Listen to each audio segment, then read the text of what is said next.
Hi, everyone. Thanks for joining this morning. We're excited to get started. We're excited to work with Cyrilda Summers McGee from Workplace Changes to host this session on building a framework for teleworking policies. We know that things have shifted very quickly in the way that we do our work. And for Portland Means Progress and Tech Town, which are both initiatives working on supporting businesses in the city of Portland to create more equitable environments and more inclusive workplaces, we know that opportunities to shift our ways of working are actually great opportunities to relook at the way we work and do so with a new lens and a new way of asking questions. And so we're excited to partner with Cyrilda to do this session. We would love to ask, if possible, to be engaged. So we know that sometimes dialing in for these sessions, it can be hard to feel the same way as a training would in person. So please use the chat. Please, we'll have opportunities where folks can come off of mute as well and ask questions. So um, help us out, help Cyrilda out, and stay engaged. And we look forward to seeing the training. Thanks, Cyrilda. Oh, you're welcome, Andrea, and thank you, Prosper Portland, for allowing me to come and spend some time with your participants in the different programs that you have. I was just looking at the people who were showing up in the chat, and I know many of y'all. So shout out to all the folks in the chat that we've met several times. I'm seeing some things ping in the orange. Andrea and Yvonne and Jared are going to be monitoring the chat so that they can pop in between slides, okay? Also, there will be 3 opportunities for introspection as well as kind of sharing or processing. I have some prompts for you. So make sure that you use those opportunities to ask questions. I was sharing with Prosper Portland that I'm a bit nervous, just a little bit. I'm not normally nervous, right? Because if you stay ready, you never have to get ready. So you should be fine.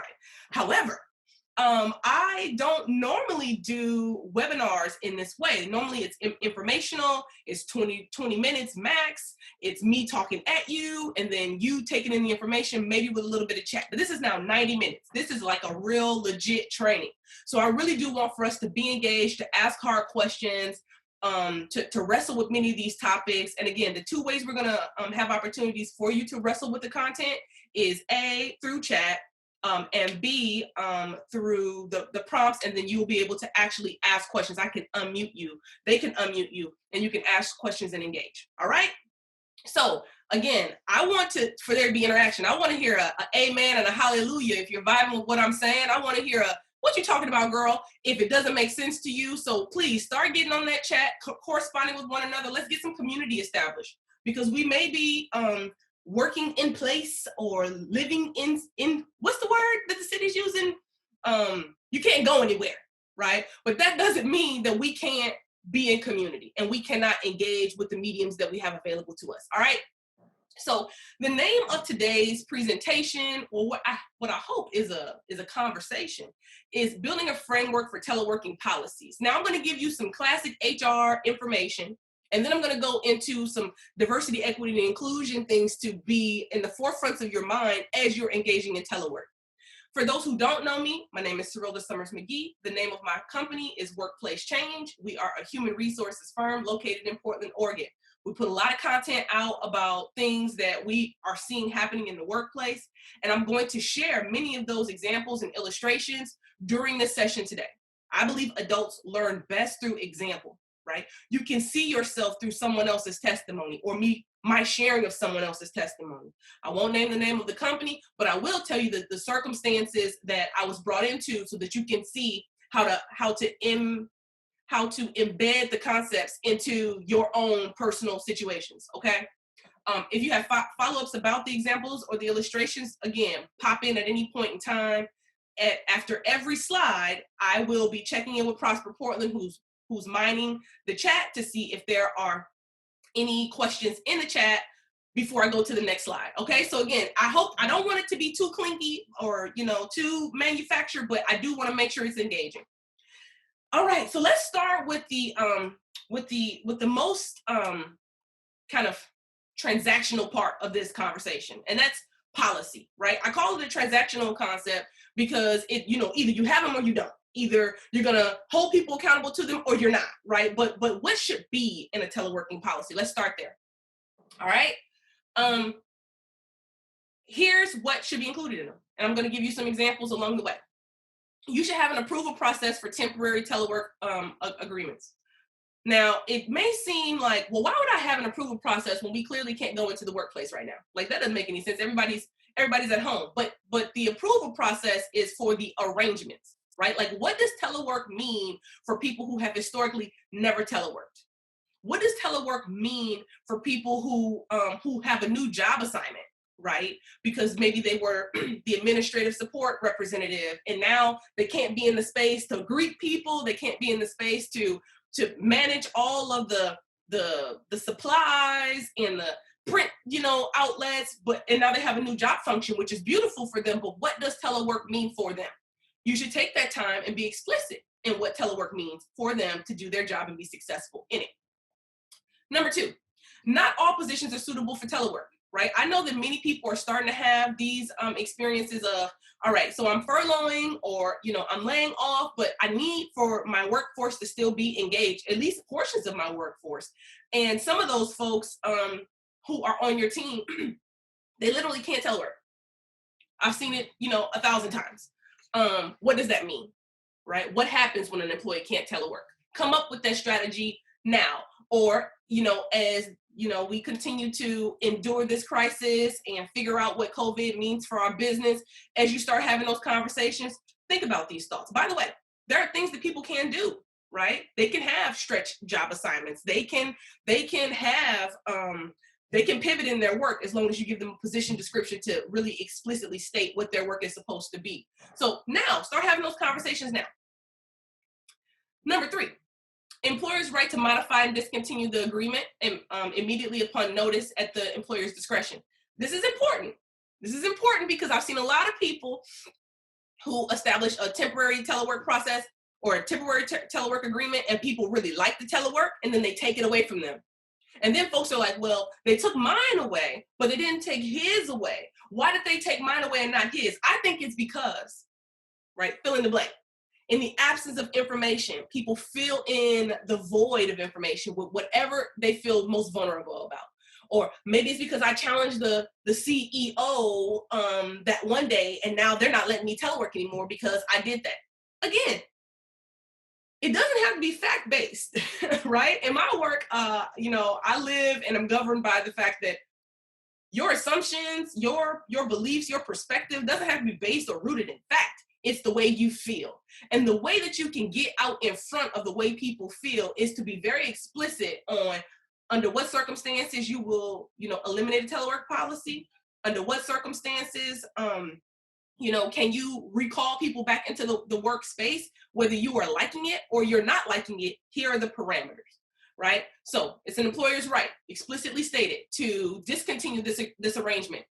Don't be too lax. Since COVID-19 hit, I feel blessed and highly favored to not have to do any reductions in my force. And there are only 5 of us, but I'm a small business. I have 5 full-time employees. And we have worked with dozens. I think it's close to, dozens of companies over the past 3 weeks. And what I started to see is that for our smaller clients, not smaller clients, but clients with a smaller workforce, so under 50 employees, there was a lot of just relationship-based decisions that were being made, and the feeling that there was no need for policies. And within 2 weeks, folks started to get pushback from folks that had always kind of gone with the flow and gone with the with the decisions that leadership was making. But now people were starting to ask questions, and leaders were feeling like, well, why aren't they trusting me now? Like, I don't understand why they would question my intentions or how we made decisions. Why are they doing this to me now? And I told them, it's not personal.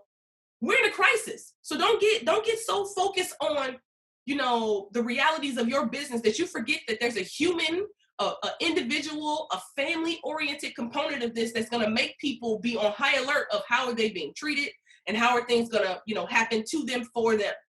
That I use that illustration because don't be too comfortable to write to create a telework policy or an addendum to a telework policy or a temporary crisis pandemic telework policy. And don't be too casual to say that, put those little disclaimers in. Like it's an employer's choice of when and how and where you will be recalled. Then number 4 of this slide, and there are 3 slides here. Expectations regarding work output and productivity, employee availability and communication and hours.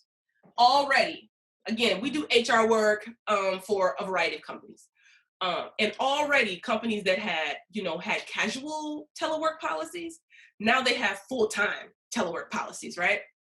And folks are starting to have all kinds of assumptions about one another and have all kinds of, and biases are starting to creep in. Well, in the absence of expectations, right? You are creating a petri dish of opportunity for people to make assumptions. Like, what does success mean? What are your expectations with respect to output and productivity? I was working with a firm yesterday, Monday. I don't know what today is. I don't know if anybody else is struggling with this, and please pop into the chat. But don't all the days kind of run into each other now? Like, the weekend and the weeks are like all the same at this point. So I'm like, is today Thursday or Sunday? I don't really know. But I was working with a firm, and there was she sent me an email correspondence from management, and management is essentially saying, hey, I've been talking to our social media person, and I've been talking to these folks, and they say that they're very stressed out, and they just don't have the time to do social media right now, she said. And I don't think that they're going to be able to meet the deadline that you established. And I'm like, wait a minute, hold on, wait, what? Right? Like, they're still getting paid. They're still, an employee. They still have healthcare benefits. I understand people are stressed. I'm stressed, right? Like, people are dying. Things are happening that are traumatic. But unless you're taking a leave of absence, we still got to get this work done, right? And it was because they never set level set expectations. They did work from home, everybody across the board. They did furloughs. So they did across the board for exempt employees, kind of a furlough at 20%, I think. And then the salary also followed, but they never said what the expectations were. People take that kind of stuff for granted. She contacts me, she's pissed, right? The CEO is pissed. Like, I just can't believe I can't get them to do this. I said, okay. You assumed that, everybody was going to work at the same click. You need to be explicit with your expectations that everyone is supposed, like, what is your scope of work? What does success mean? And what are your expectations moving forward, right? All right, so I'm about to get ready to go to the next slide. If we have any questions, I'm going to give you guys an opportunity to pop in before I go forward. Hearing none, moving forward. Next slide. An employee's obligation to keep the employer apprised of disruptions to telework agreements, including illness or family personal obligations. Folks are getting real casual about this, gang. Very casual. Kids are at home, right? You might be, sheltered in place. That's it. Sheltered in place with, extended families. Maybe they're 3 generations, which is beautiful, right? We kind of have a quasi setup like that going on in our household. But if you're not going to be able to work, the employer must be explicit in saying, if someone's sick, if you're not going to be able to work on certain days because of whatever obligations or whatever the situation is, you need to let me know. And this is the approach you should take, right? This is how you're going to draw down on sick time and vacation time because you cannot be available. Now, that being said, that doesn't mean that you can't flex your hours. Again, we just talked about the fact that Sunday feels like Thursday, Thursday feels like Saturday. We just talked about that because you can work kind of 24/7, but you should not assume that because you have been doing additional work and you need this additional time for whatever thing over here, that it's just grandfathered in. That kind of casualness only lends itself to frustration later on. I cannot say it enough, right? Well, I was talking to a lady, a manager and her supervisor, like, we're doing Zoom de-escalation sessions. And basically this employee is saying, I've been working around the clock 24/7. And now I've got, to do some family things. We've got some things that are happening in Montana. I'm going to be driving to Montana to support my family. And you're telling me I need to draw down vacation time? Why? When I was just da-da-da-da-da. No, we got to get out of this casual space. We are still an employer. This is still an employer and employee relationship. We still have a contract, right? The contract is for you to work and for me to pay you to do the work, right? So how can we get out in front of that and saying that, like, let's put some parameters around the work. Let's put some parameters around, when you can vacillate between family time and work time, and also be aware that kids are, having to be taught at home now. I know my kids are. That was just a woosah. Jesus. But it can be disruptive. There are things that are happening throughout the day, and so you may be flexing your schedule more with more leisure, but you can have that conversation up front, if that makes sense. Protocol for evaluating employee in-person participation in pre-scheduled future work meetings. Well, this was a big one because this is a big one because there are people who don't feel like they have to participate in certain meetings. They will just Zoom in and they'll sit there silent. Totally appropriate right now. Cyril's talking, right? But is it appropriate for 99% of your workforce to just say nothing? For the group Zooms? Maybe not, right? But what you should not do is make assumptions about their engagement level, or make assumptions about, their commitment to, or their, work ethic, because they're not communicating the way the vibrant employee is, or the folks that you have a warmer relationship with, or whatever, right? This protocol, the lack of a protocol is ripe for bias and assumptions to creep in. Right. So what are the protocols for engagement in person or in Zoom participation? Do they have to attend all of the work events? Are they optional because they're Zoom based? Don't leave it open to people's interpretations or assumptions of what's appropriate. Be explicit. Right. Let's talk about legal. Love my legal group. For the last 3 weeks, I felt like I was going through the Oregon bar. Trying to interpret all of the new legislation coming out from the feds and BOLI. My head was about to explode. But legal compliance issues such as time reporting and approval for non-exempt employees. So remember, if you furlough folks and they fell below a certain threshold, a certain dollar threshold, or their scope was retracted, they may become FLSA non-exempt. Meaning they need to track their hours, right? So all of that, the phone's in their pocket and they're texting or they're tweeting on your behalf throughout the day and you're not tracking the hours, that loosey-goosey approach gets you into all kinds of federal trouble and state trouble, as well as penalties and fines associated with allowing a non-exempt employee to go over their hours without compensation. Exempt employees, totally different ball of wax, as long as they're still exempt, even if they're furloughed. But non-exempt employees that are teleworking, that are, late at night responding to emails, etc. They've got kids at home. You're allowing them some flexibility. It's all fun and games until somebody gets pissed off, until some feelings get hurt, right? And then all of a sudden it's like, I tell folks because I provide HR services to a variety of companies. I see companies get sued all the time. Oftentimes they hire our company after they've been sued. So I deal with employment attorneys a lot, right? And people are like, I don't understand why he's doing this to us right now. We've supported him in all these ways, and now he's saying that we have FLSA violations, and now I got to get an attorney to talk to his attorney because we terminated him or because we have to lay him off, or fill in the blank. Here's what I'm saying. Just make sure you've got a protocol established so that people are clocking in and clocking out at certain times, and they never go over their threshold of hours, okay? I want to also give just one more example. How am I doing on time? I'm doing okay. Okay, I feel almost good about how I'm tracking on time. There was a client of ours, and they had a person who was exempt. So she was a salaried person working for the organization. And she was in charge of, I think, social media, or social media marketing, something like that. She wasn't doing a great job. Like, that happens, right? You get into something, maybe it doesn't work out. The way that they responded to her not doing as well as they had hoped was to put additional restrictions, like more check-ins, less autonomy, more review of the content that was going out. Okay, great.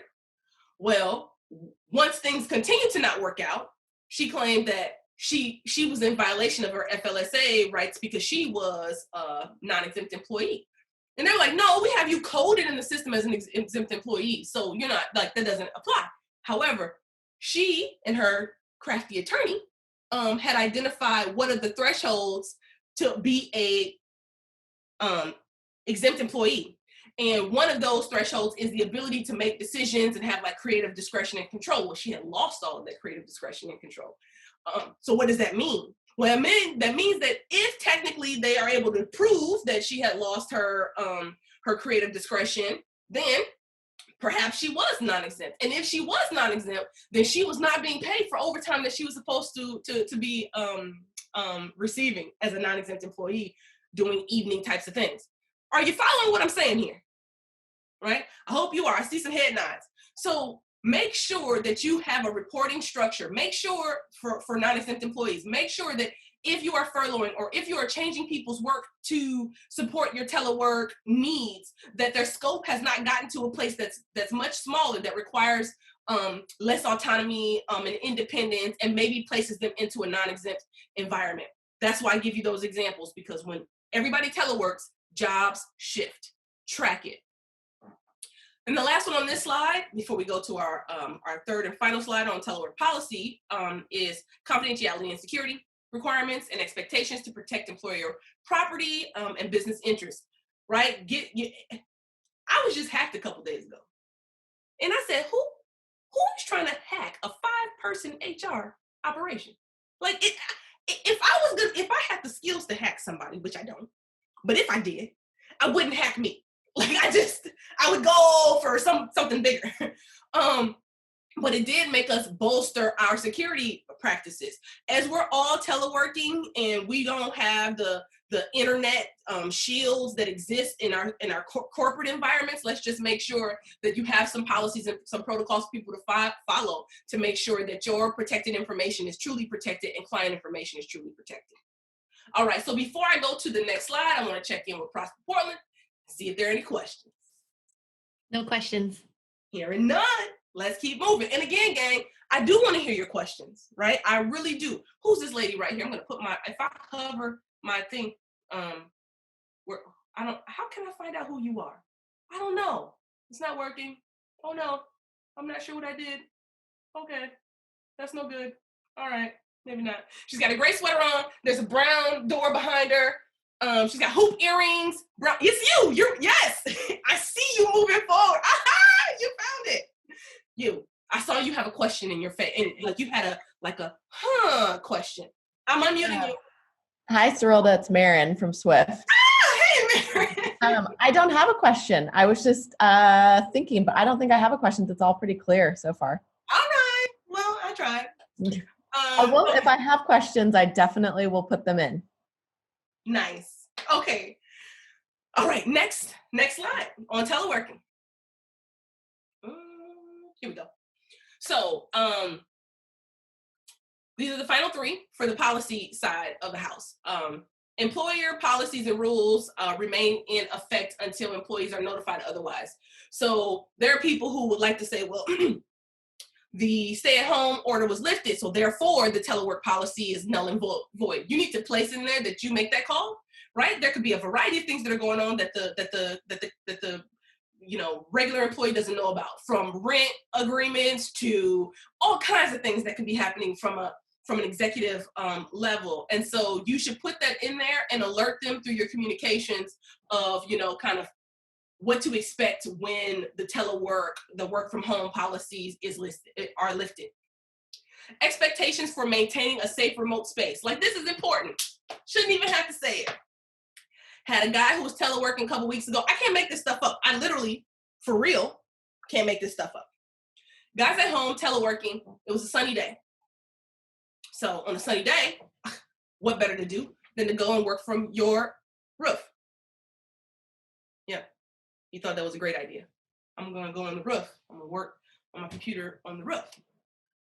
Said no one ever, except for this person. And he didn't fall, but he almost fell. His laptop fell. Then he had to explain how he crushed a brand new laptop for teleworking.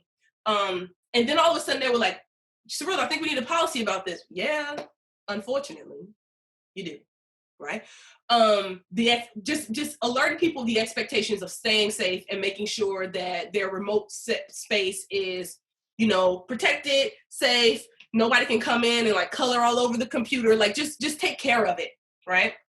And then the last one, and that was more so an alert for Cyrilda. I've literally had to tell the kids, like, will you stop putting your fingers, jellied fingers on my screen? That's not okay. And the last one is key differences between temporary work policy and ongoing telework agreements utilized by the employer. So, if you have a telework policy, but now you have the pandemic telework policy, highlight the differences, because you would be surprised by the number of people who aren't paying attention to those nuances. HR thinks everybody reads everything we put out. But I know as a person who hates reading things from HR that we don't. By the way, I'm HR. So there's that. All right. So before I move on, are there any questions, Prosper Portland? None in the chat, but I have a question, Cyrilda. Yes, You brought up childcare, and I think that that's something that is newly really tough to deal with.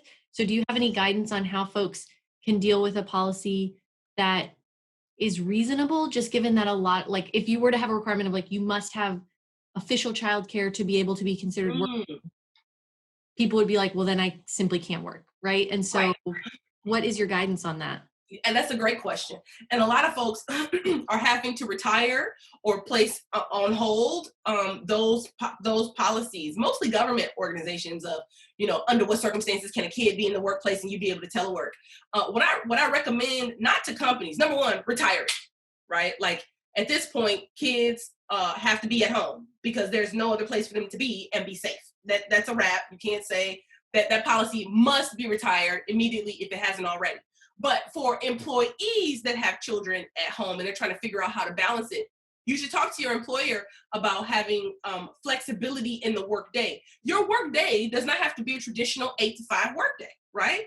You can have a 5 a.m. to 8 a.m. with a break, and then, a noon until 6 schedule, or I don't know if that equals 8 to 10 hours, but you can come up with a schedule that meets your family needs. My advice to employers is to give people that flexibility, right? So there may be some group meetings, some group Zooms or chats that you need people to be a part of. Okay, let them know that. Put that on the schedule, in advance, but also know that the more advanced information you can provide to a person, or advance notice, the better. So that they can manage their children, or they can have my dad's downstairs doing schoolwork, and they're zooming in themselves. By the way, I gotta get my internet thing up. We got a lot of Zoom. We're zooming all over this house every day. But yeah, there's just gotta be more flexibility established. So the policy on the employer side should be the ability to have a flexible, a non-traditional schedule, and for there to be able to be flexibility woven into that with approval required, right? And then for the people at home to really come up with what this system looks like. It's not convenient. I can tell you that right now. I was up at 4:30 this morning just so I can have quiet time in preparation for this 8 a.m. thing. It's not convenient, but it's doable. It's workable. And then we do have questions in the chat now, which is great. So Marty asked a question about, what about a policy or expectation for employees communicating with customers or potential clients? Marty, like a turnaround time, can you expand on that? That would be great. Yeah, I just meant more, you got me thinking about what I would think was reasonable, but not assuming that other people, but just in terms of wear pants or not have inappropriate virtual backgrounds, protocols for, things that you think they would get in the workplace that go to hell at home. So. Yeah, Marty, you should be incredibly explicit when it comes to attire for client engagement. If you have people who have client engagement, yes, creating a telework policy that has parameters around that is great. I just had a situation where a person on my team, we're working with a client doing their recruitment, and it looks like they're literally in the bed. Like I'm like, are your feet up right now? Like, what is happening?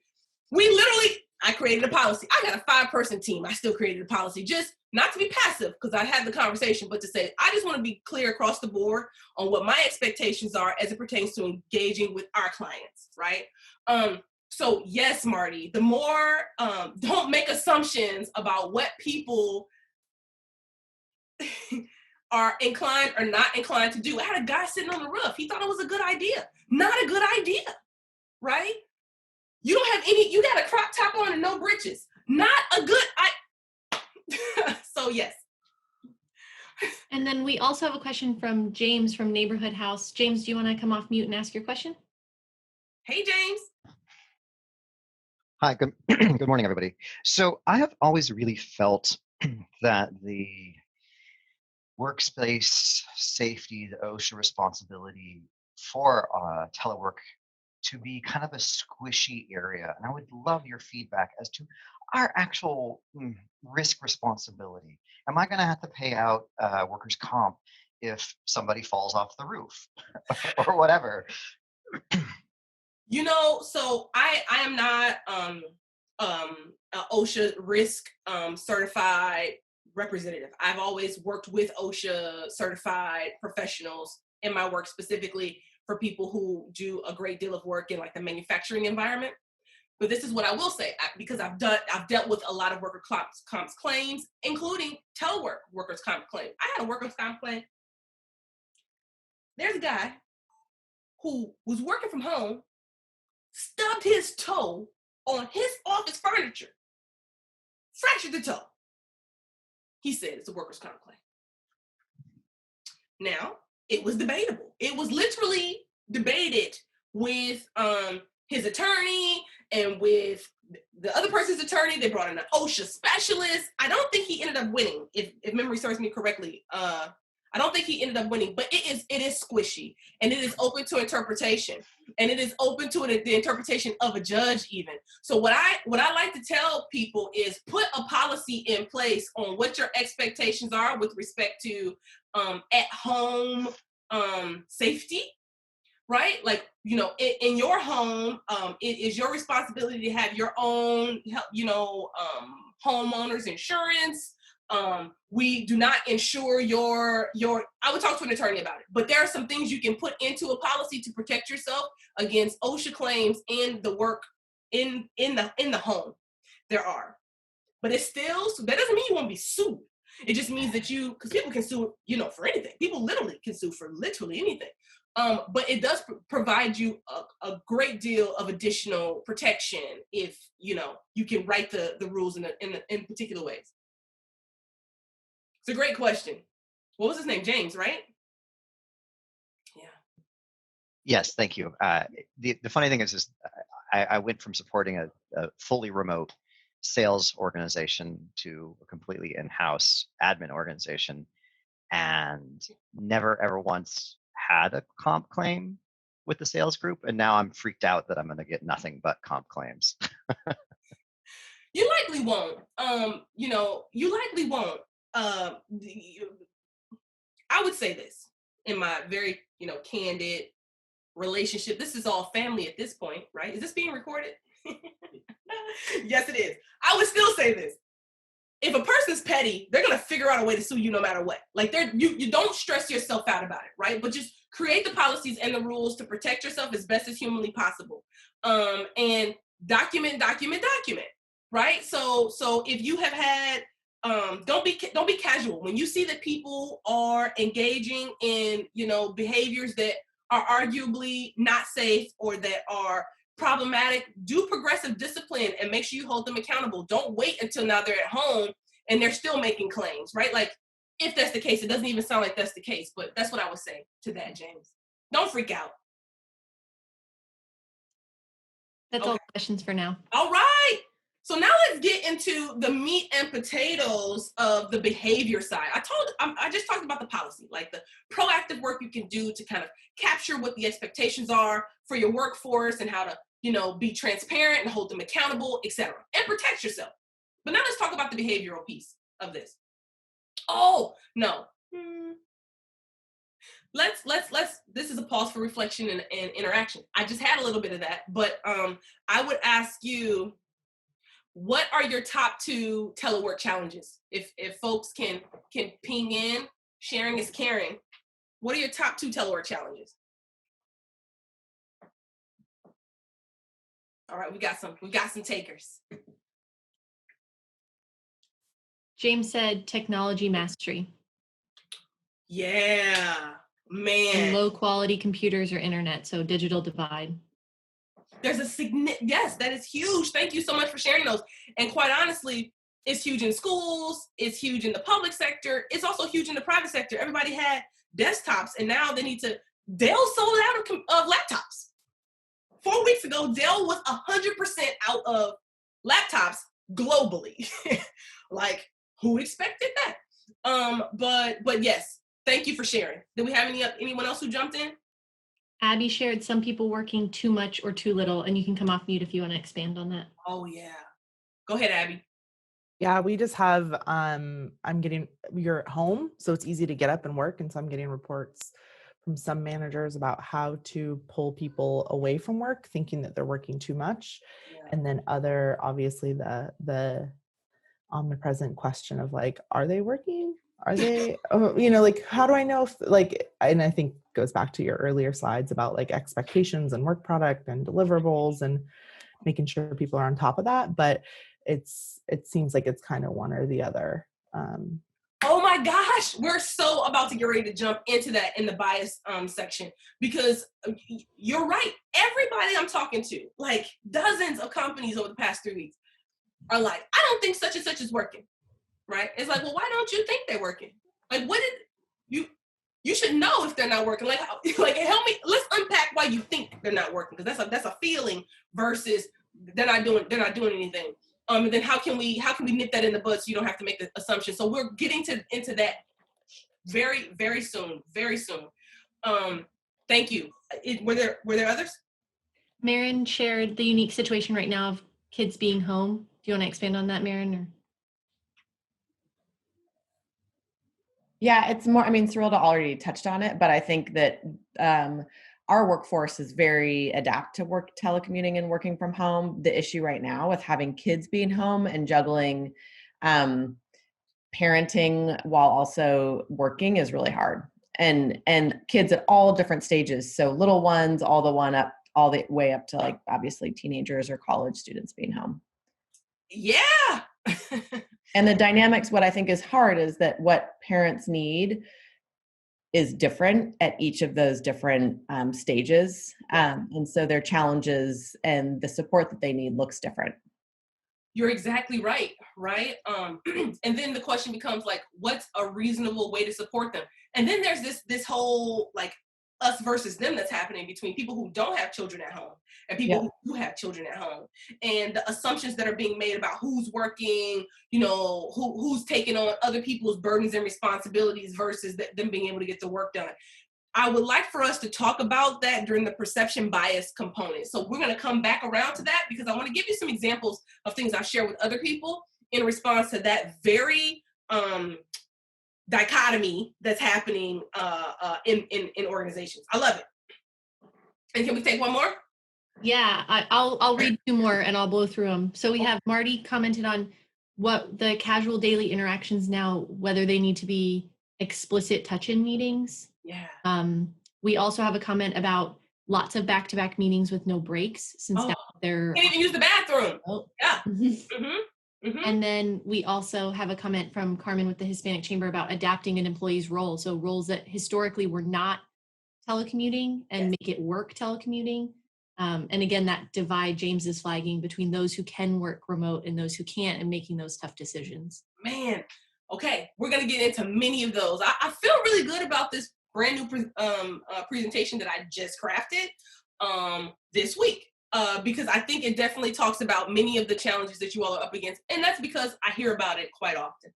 Okay, well, let's keep it moving. And let's keep the conversation going. I love this level of engagement. I really do feel like we're all in the room together, kind of. Okay, so how to avoid biases while teleworking. Let's talk about it, because I'm seeing it pop up a lot. And this deck, by the way, is being shared with Prosper Portland. You can have this deck. I don't know, did I already send it to you? And if not, it's going to be made available through Prosper. But I have a lot of words in these because I want for you to be able to take it and share it with other members of your team and talk to them about these things, because they're really happening right now. So we're going to talk about 6 biases. And you know what? Before I jump into the bias conversation, I want to talk quickly about diversity, equity, and inclusion during times of crisis.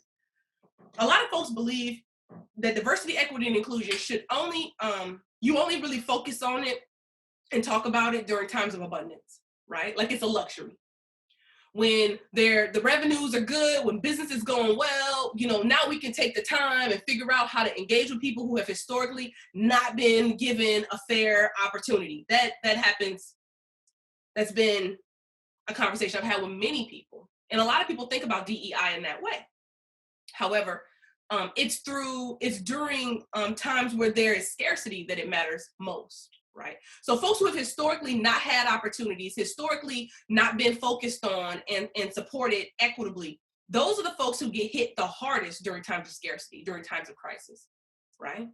And so although I'm only going to focus on an implicit bias as it pertains to diversity, equity, and inclusion, I want to implore everybody to continue to put work and effort into thinking about the folks who have the least opportunity among us, the folks who have, the least luxury among us, the folks who have the greatest amount of trial and struggle among us, because we all need to focus in that way. It's hard when you're in a state of crisis yourself, right? And what tends to happen when we are in a state of crisis ourselves as leaders, as individuals, is you double down on what you're comfortable with, you double down on who you know, you double down on those relationships that you value the most, that bring the most value to what you deem as important, that what you take as being, incredibly important to your safety, security, right? Maslow's hierarchy of need. So again, although we're just focusing on diversity, equity, and inclusion as it pertains to an implicit bias, and I've got my own critique about implicit bias and the way it's being used and the way people are trying to not take accountability for some things that are not implicit. It's just straight up a bias, right? Like just own that, take full ownership of the fact that that's not cool, how you're talking about that person, and don't say it's implicit, just it's explicit. But in many occasions, it is implicit. So that being said, we're going to focus on 6 implicit biases.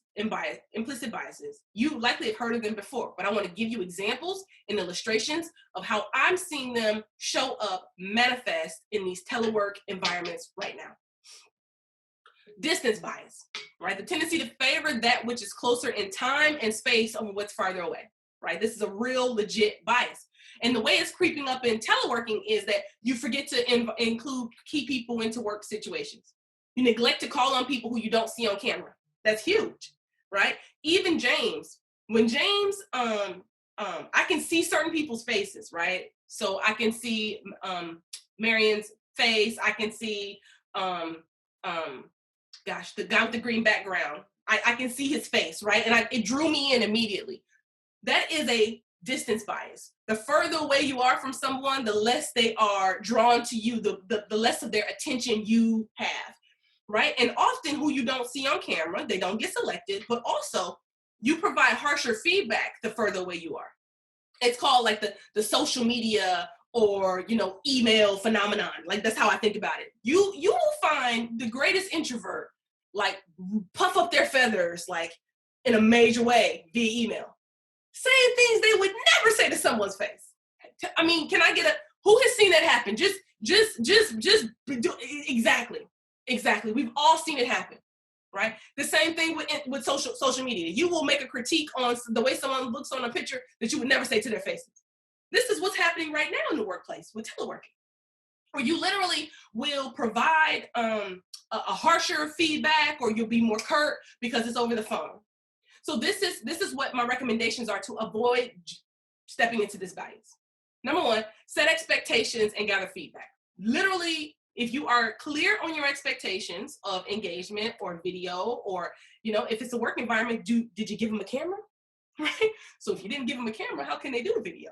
And then gather feedback on how people are feeling.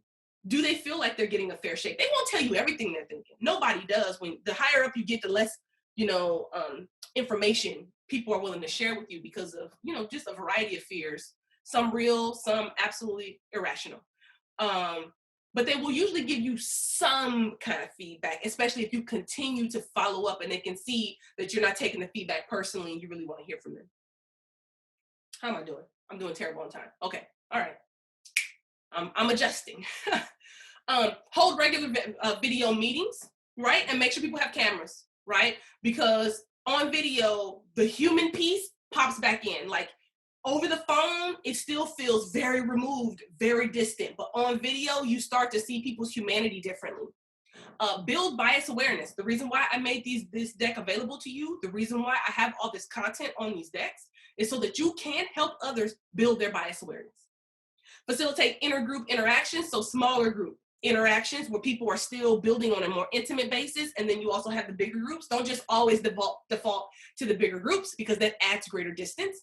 And then experiment, try different things on for size. I'm experimenting right now. I actually kind of dig how this is going right now. I have to say, I was nervous.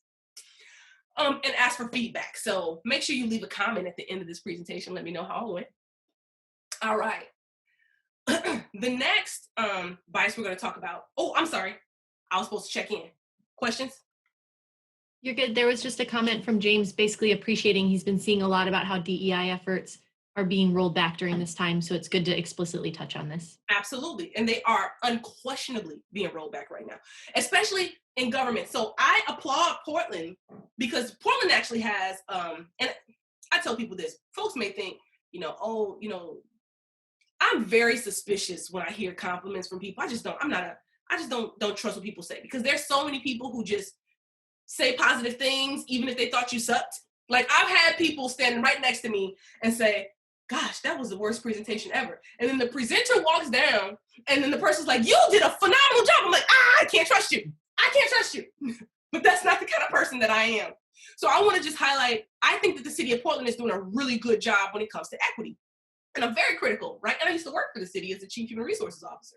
They have got they have embedded equity in all of their decision-making when doling out resources and supports during this pandemic.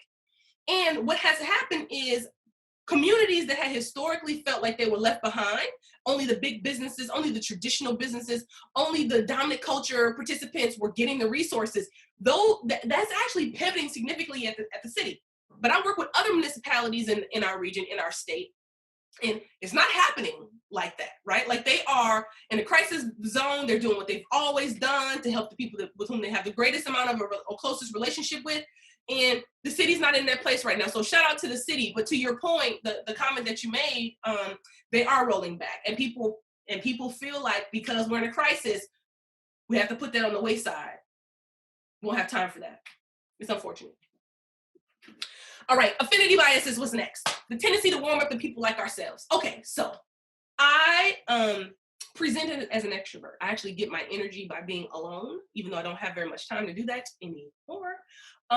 But I am drawn to people who have, bigger personalities. I'm also drawn to people who are self-sustaining. Like they create their own energy. They create their own, like, let's do it. We can do it. We can tackle anything. Those are my folks, right? Like I vibe with them. They fill up my cup. I fill up their cup. It doesn't feel like work. It doesn't feel like, I'm a counselor. It just really just works.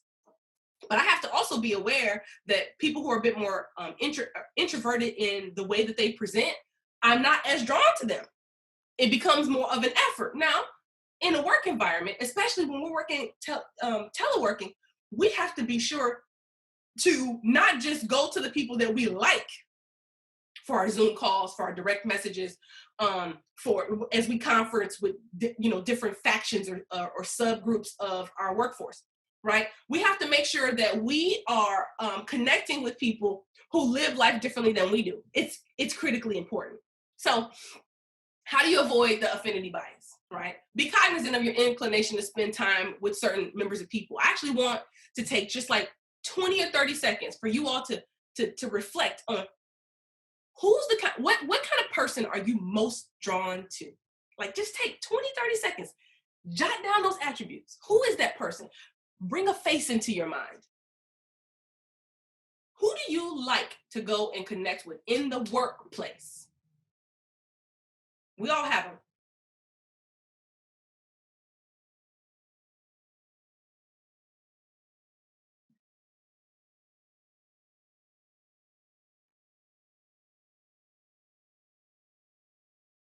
Okay, that's fine. There's nothing wrong for having preferences and to have people, to be with people that you like. There's nothing wrong with that. But it is wrong if you neglect other folks who could have an opportunity to add perspective and to make your product or your service or your thinking brainstorming session better, like to enrich it, right? So number one, be cognizant of who you're inclined to spend time with. But then number two, keep a staff list next to you, especially if you're in a bigger ecosystem, right? Keep a staff list next to you and just every once in a while, look at that staff list and say, who haven't I checked in with, right? Who haven't I spent some quality time with on this project because I know they're engaged with this body of work? Who are the people that I've been spending a lot of time with? And who are the people who are also directly or adjacently involved in this work that I haven't spent any time with? And then take the time to spend some time with them. It's quite simple. Cyrilda, with that, going back to Marty's question, do you have a recommendation if we have to be intentional to make sure we're touching base with folks? Is there a minimum cadence that you'd advise that managers intentionally schedule it? And then James Wright also had a question about how do we encourage staff to be available via remote tools, just so that it's not this sense of like, I'm out here all by myself with no network? So a few different ways that I've seen work successfully.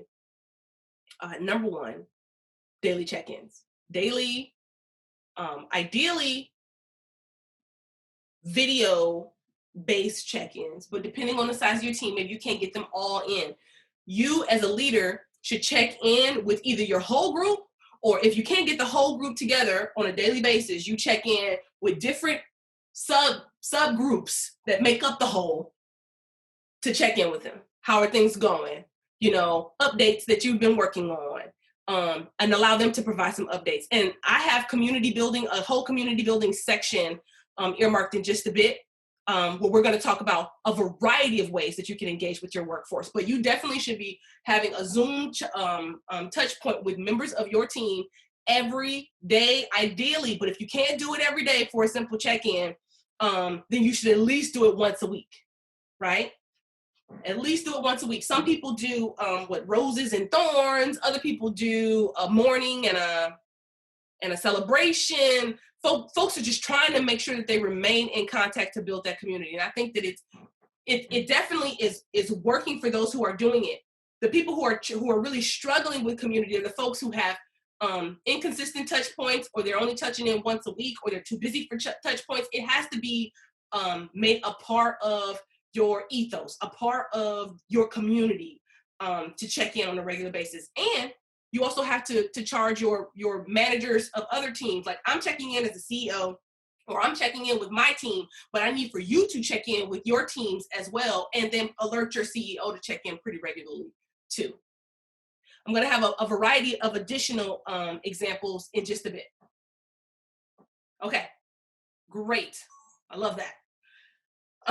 Halo effect, the tendency to think everything about a person is good because you like that person. It happens a lot. So to the point that was made with the lady with the bookshelf behind her, gray sweater. Yes, she caught it. The point of, there's a whole lot of conversations happening, and it's based on, I think this person is working too much, or I think this person's not working hard enough. Well, many of those are based on assumptions, right? And the person that you think is working too much, who's like priming the pump, even if you just have a casual relationship with them, or just a business as usual relationship with them, you likely have a halo around them to begin with. Like, if you didn't like that person who's working a lot, if you didn't think that they were the cat's meow and that their work product was really great all along, you likely, even if they were working at the same cadence that they're currently working at, even if they were producing the same materials that they're currently producing, you would be more critical of them. It's fascinating to watch, right? But as an HR pro, I see it happening all the time. Like, how you talk about someone directly helps you see, what your natural inclination is, what your affinity is for them.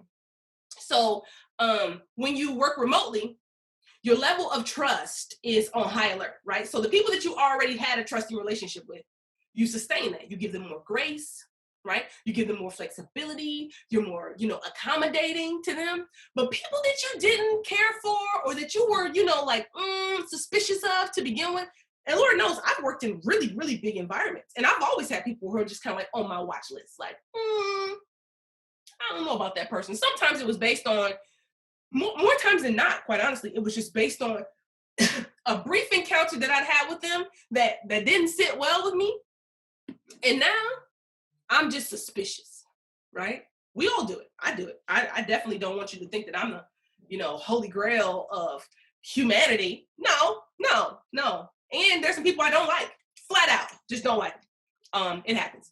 So you just have to be alert. As a leader, you can't not like people. Like, you cannot show that you don't like people. You cannot allow the halo effect for people that you are inclined to be with, and perception bias for folks that you just, there's something suspicious about them, or they just don't land well for you. You cannot allow those things to show up in the way you're making decisions. So for people who you've historically not had a close relationship with, you tend to be a bit more critical. And we're going to get to them in the perception bias side of the house. So what can you do to avoid the halo effect? The thing that, this person's great no matter what. Even if their work starts to diminish, they're still great.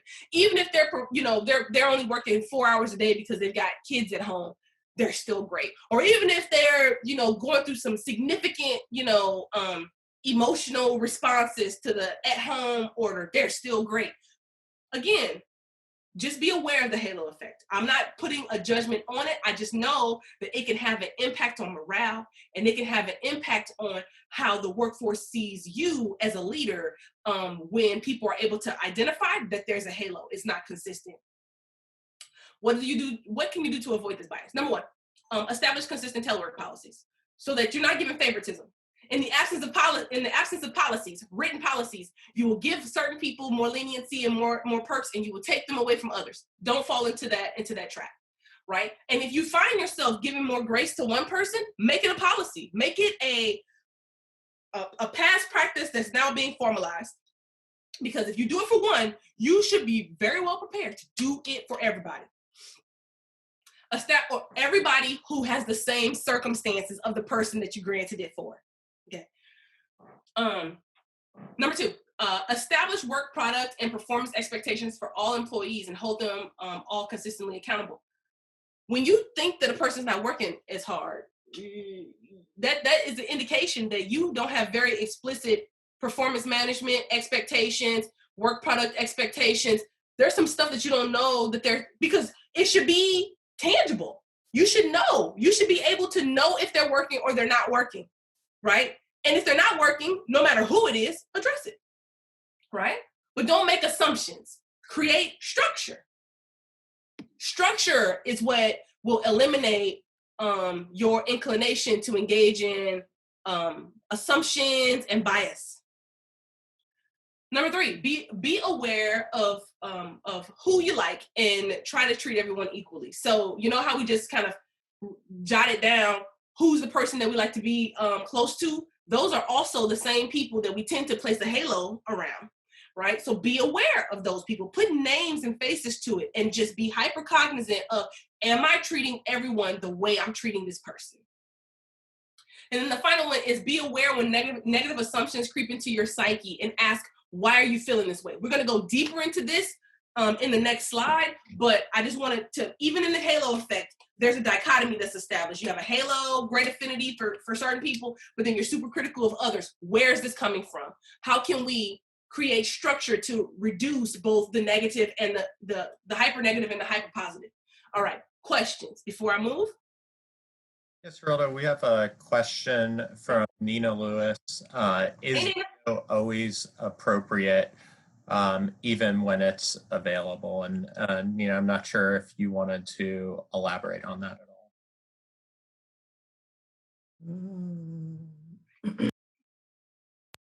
Oh, hey! Like now, I'm not on video. Right, but I know you. I can put your face in my head. Yes, and I'm trying to see. Okay, I can start it. So Ah! part of it is like not being comfortable being on video with people that you don't know. Mhm. Sometimes there's work meetings where people are brought in where you're not familiar with the people that are involved. And so there may be some hesitation of joining a Zoom meeting where you have to share your video or your face. So is it always appropriate to expect staff to join in on a meeting sharing their face? Well, it's a great question. It is appropriate to require it, just like it's appropriate to say that you have to show up in the workplace in person for this role. You can do that. On the same token, you also need to think about what kind of flexibility can you provide to your workforce that doesn't erode the community component. There are other ways to build community that's just not large group, video. But it's not inappropriate to say this is a requirement. We make sure everybody has a video, and we want to make sure that when we come together that everyone's face is present. That's not something that you cannot or should not ask. That being said, from an inclusion standpoint, being cognizant of different people's challenges and struggles as it pertains to seeing themselves on a video and things of that nature, you can offer a bit more flexibility, and those are just decisions you have to make as a leader. And it's, if you say it's required, and then open it up to, if you have significant challenges with the presence of a video, please give me a call. Let's have a conversation about it, and let's figure out what other options are available in the interim.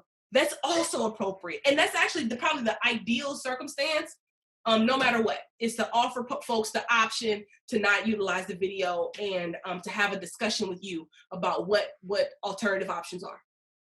We've required this at my company. We have like 130 person full team meetings, and we say everybody has to be on video. But our leaders have said, like, very explicitly, like, it's okay if your kids are walking around in the background. It's okay if you don't have a beautiful office. Like, it's fine. And like kind of setting that expectation, like, we're all a little uncomfortable. And after we've been doing it for 5 weeks, and now I turn my video off to eat my breakfast. But other than that, it's like, the more you do it and the more you see people looking like, okay, don't look beautiful every day, or my hair is up or whatever, I think that people get more comfortable with it. And if everybody's on, it's kind of weird to be on video when there's like 5 or 10 of us on and there's 20 people not on video. Right. But I think that the more you can get more people on board, the more people will be comfortable with it. Again, there are 1,000,001 reasons why people don't want to be on video, right?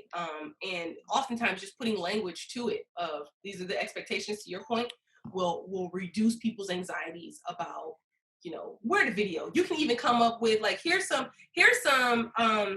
thing, like, people are like, where am I supposed to do the video? Like, can I be in a chair? Like, should there be a wall behind me? Cyril's got a bookshelf. Should I have a bookshelf? Right? How close should it be?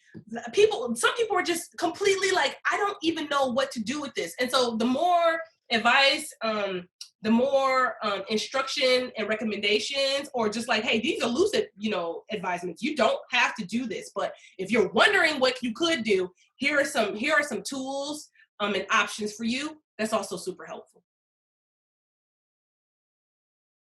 Okay, we're moving on.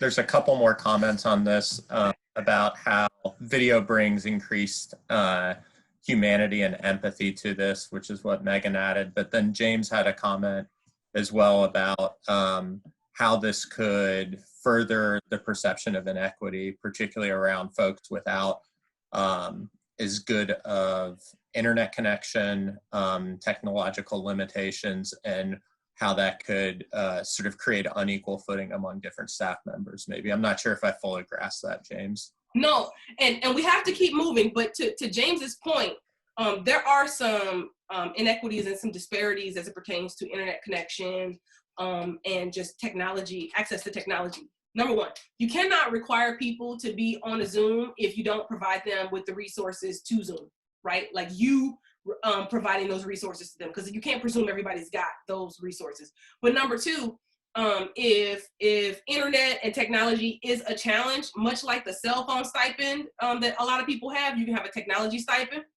You can have all kinds of additional, not very expensive cost supports to help people gain access to the internet. And an internet stipend is something that more and more companies are starting to provide because everybody's teleworking and we're draining, the little Comcast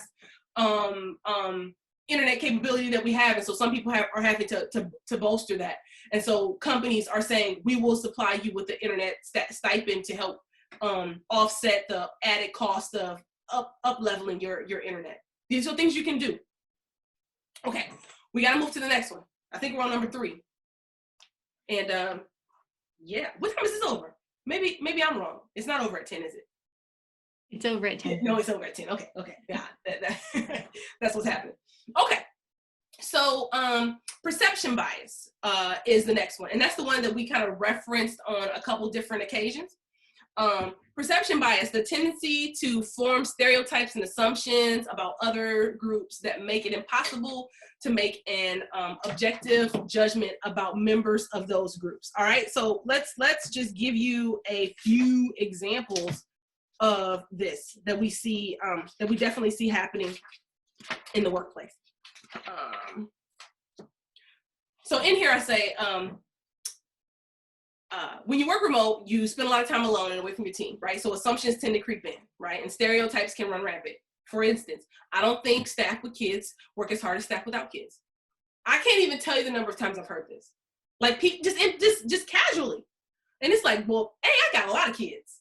And I probably work about 70 hours a week, which is not healthy and not advisable, right? But you just made just a sweeping comment like that about everybody with school age kids. I don't think this person will work as hard, and she's easily distracted. So I've heard people say, like, can she telework?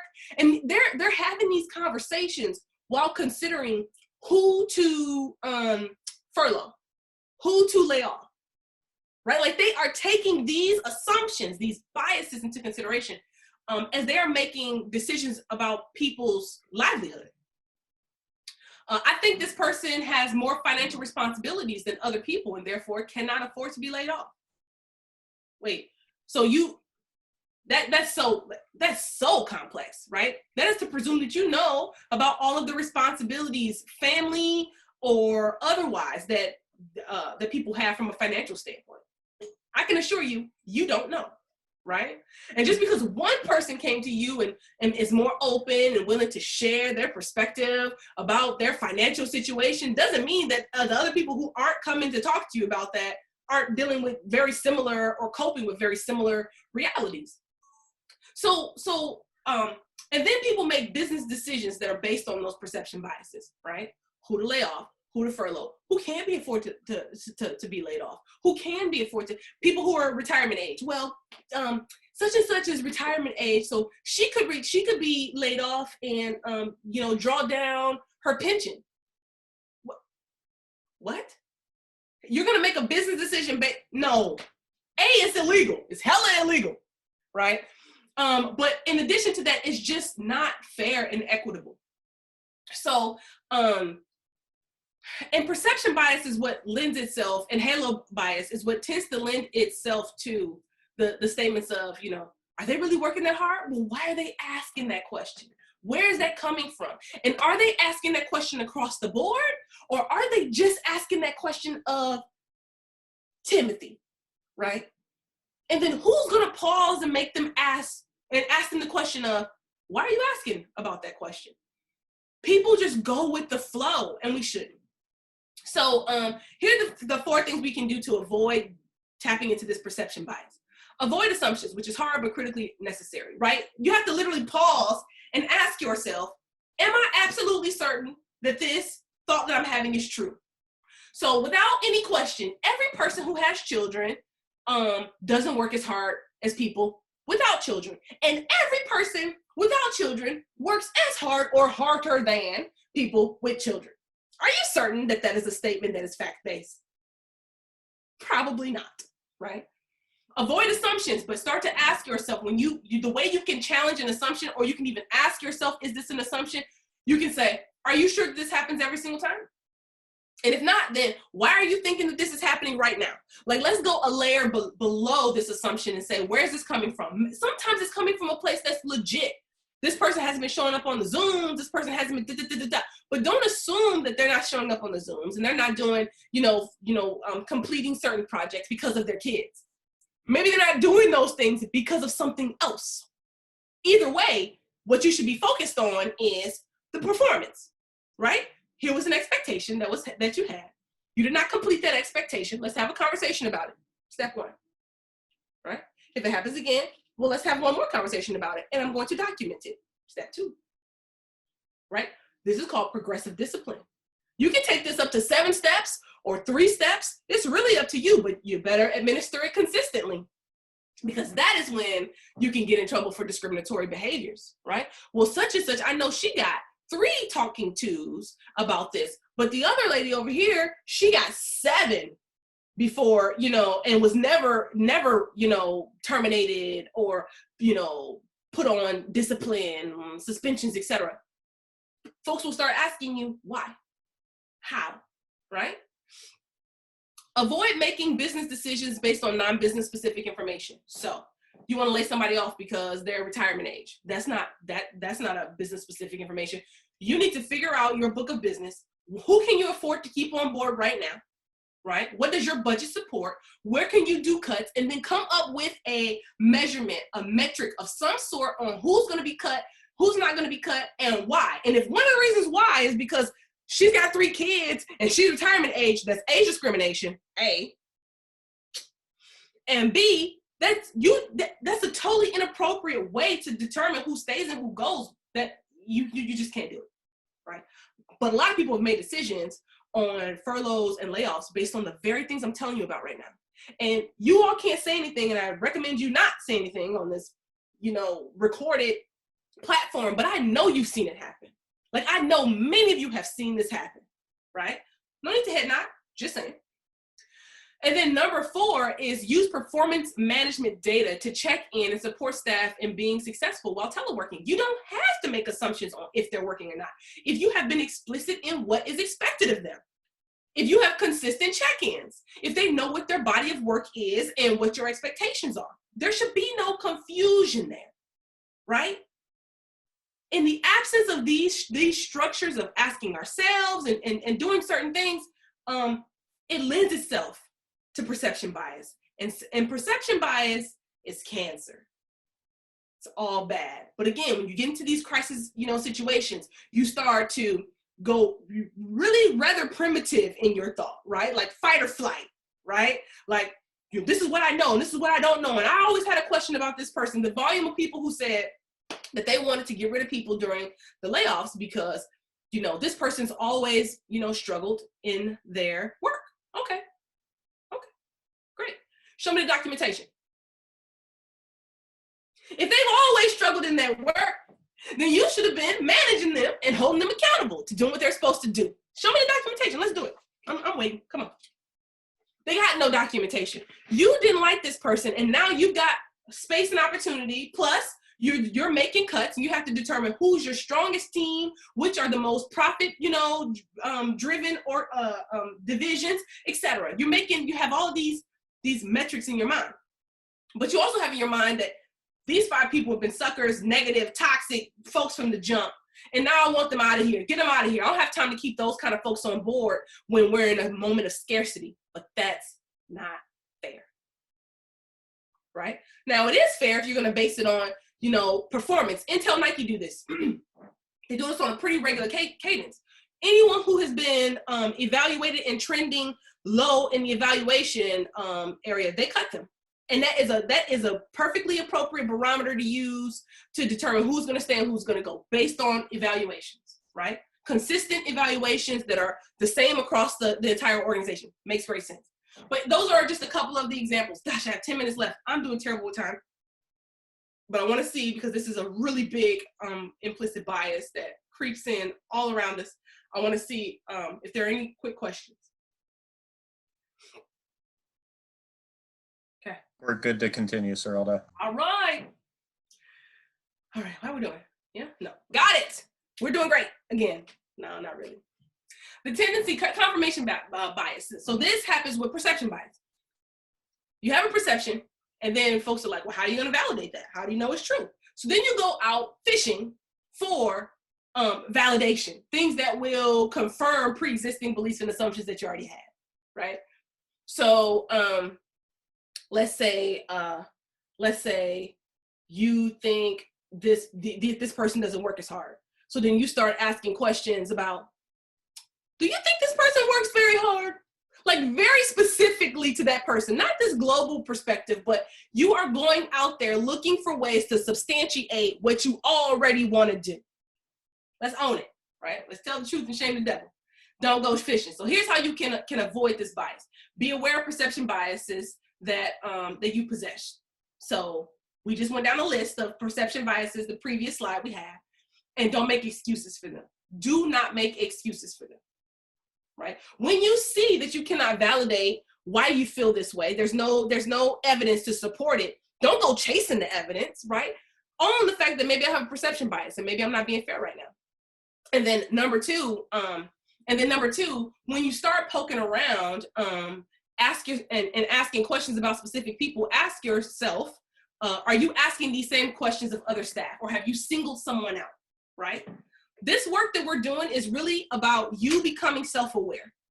Implicit bias means it's internal to you. Nobody else can check it. Nobody else can track it. You can usually make an excuse and justify why you're asking certain questions, but you shouldn't.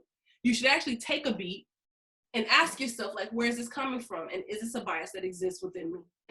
Especially if you have positional or just kind of relational power and authority, because then you're able to influence people's livelihoods even more in a more substantial and significant way. I want to get to groupthink because I want to use this last kind of 8 minutes or so to talk about things to do to build community. All right, so groupthink. Groupthink is one of our most dangerous biases, and that's when people try too hard to fit in or to go with the flow, and they mimic each other, and they hold back thoughts that they have that maybe are contrary to the group, right? So we saw this happen when COVID-19 first hit. The Asian community was, their companies, their business, people had like groups, communities, cities of people stopped engaging with them because they felt like COVID came from it was a race-based virus. We've seen this occur with racial profiling. We've seen this happen several times, right? But it also happens in telework environments where people will start with just a little mustard seeds of gossip, chatter, right? And all of a sudden, everybody, there's like a resounding, like, I don't know if this person's, working as hard, because they've started having these offshoot conversations about what hard work is supposed to look like and what it means. So this is how you avoid this bias. Watch out for gossipers. They're omnipresent, right? Groupthink tends to flourish where there's a lot of negative chatter, right? Be aware of it, nip it in the bud. As a collective, when it's happening with the group, talk to the group. If it's happening with the individual, talk to the individual, but do not avoid the conflict of addressing gossipers. All right? Be mindful of how vocal you are with your own opinions. People follow suit. People follow leaders. People follow influencers, right? There's a whole influencer category in social media. People who just give their opinions, and people are like, yeah, that's what they said. No, not what they said. Not at all what this person said. This person wrestles tigers, right? Like, no. As a leader, take a stand on negative, toxic chatter, especially while folks are working remotely. So again, watch for it, but then respond to it, and do more one-on-one check-ins. Be aware of what's happening with the workforce. Like, not just talk about the work, but also talk about how people are feeling. Talk about concerns people have, because they will then let you know. Sometimes it's microscopic, but they start to like plant little seeds of like, I just had some questions about X, Y, and Z. You got to follow that rabbit trail to figure out where's that coming from, right? And if you hear the same talking points pop up across different groups of people, know that they are likely talking amongst themselves as they're doing their power walks in the middle of the day. It's 74 degrees today. You should be out at some point today, walking around, not with other people, but just like around the block. just around the block, and then you go back in the house. But yes, those are the implicit biases that I'm seeing show up in the workplace or in these telework environments and spaces right now, today. Okay, so we only have 5 minutes left, and so I can't give you the prompt that I have, but I do want to just take a second and ask that, although we cannot do it in our time today, think about it. Think about which of these biases have you seen show up in your workplace? Because I know you have seen them. I get way too many calls for you to have not seen them. And then when you see these biases in yourself, what should you do to mitigate them, right? And then when you see these biases in other people show up, what could you do to mitigate them? And by the way, I love to continue this conversation after this, so you can shoot me some examples. I always tell people it's okay to address, things when you see them, but don't address them so aggressively that you lose your job, right? So, be aware. Don't say Cyrilda said you should check it. I said, how might you? And then we can talk about it, right? Okay. So building community. This is our last series of slides. We're gonna whip through them. But the best defense against bias is relationship. If you want to cut through bias and assumptions, have a relationship with someone. Immediately, whatever the assumption is that you had about Black women with afros and Spock-like glasses goes out the window when you actually to connect with Cyrilda and vibe with Cyrilda. But if you don't have that relationship, all kinds of assumptions can pop into your head, right? All kinds. Here are some of the cool things that I see happening right now. By the way, the reason why you need to build community during these remote environments is because it helps people feel connected. Like they they need to feel connected. One of the top 10 ways top 10 things that people want in a work environment from Gallup poll 2017 is a feeling of connection, a feeling of relationship inside their organization. And deeper relationships reduce the presence of bias, okay? Immediately. So you have got to foster relationships while you're teleworking. Show and tell is an example.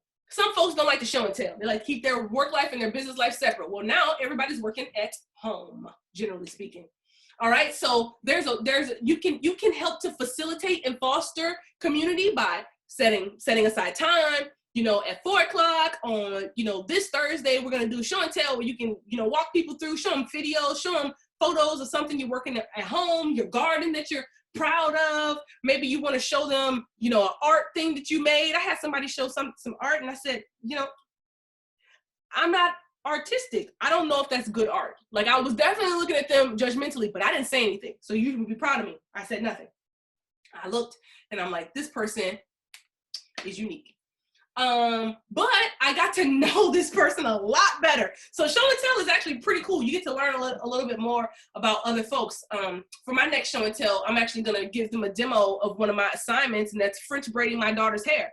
So I'm gonna do a little video, a little tutorial, and I'm gonna give them the after effect. Show and tell, right? Braiding hair is huge in my culture and in my household. It's a really big burden and responsibility. Don't tell my daughter. She thinks I love it. I know. Okay. Next up is ways to wait, hold on.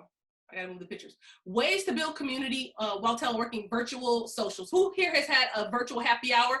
Give me a quick ping. If you had it, show a hand. I love my virtual happy hours. It gives me a great reason to drink. It's a lot less expensive than going to Nel Centro, things of that nature.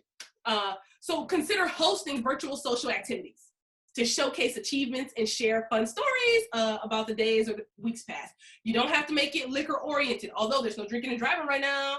There's no way for people to do frisky things to one another when they drink. I'm telling you, holiday season is when I'm busiest because people go to holiday parties, they get tipsy, and then all of a sudden someone lifts their skirt or someone takes off his shirt and tries to, touch other people with his body.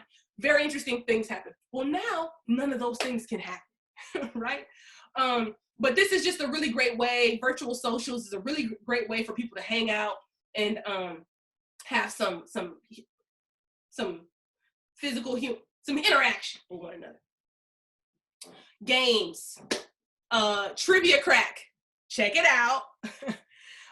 You can pair up and do tournaments, and then you can kind of let people know, how the tournament's going. People love this stuff. People are really, really liking it. And then you can incentivize it with, Starbucks gift cards or Burgerville gift cards or, drive-through gift cards, Uber gift cards. as a way to build community. These are just some examples to get people engaged. It's so important right now, gang. Newsletters and emails. You know, I think you should be checking in with your team virtually, in person, Zoom oriented, check-ins daily, or at least a couple to 3 times a week. In the interim, you can also provide a newsletter and an email. The lettering was in black. There is an L there, but it's just black, and then I put it over a picture that had black. And you can talk about recent employee and business accomplishments, what's going on, upcoming events, company announcements, all of those things. You can work on communicate all of those things. Send birthday wishes. People love it, and that dog is adorable, right? I don't know, is that a doggy treat? That dog was cute, so I grabbed that. But people still appreciate that, and then also recognize that there are different personality types, right? So hold on, let me go back to that one. This is important. People are going to connect at different ways, right? So make sure that when you're doing social stuff, you let people know that it's social and they don't have to participate.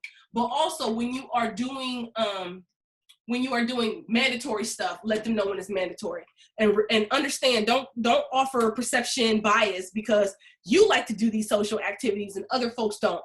People come from different walks of life, and they have different ways of filling up their personal cups. All right, so that is the end of my presentation. I'm 1 minute over, but I want to thank you for tuning in. I want to thank you for engaging, and I hope to hear from you soon. I'm Cyrilda with Workplace Change, and thank you, Prosper Portland, for having me.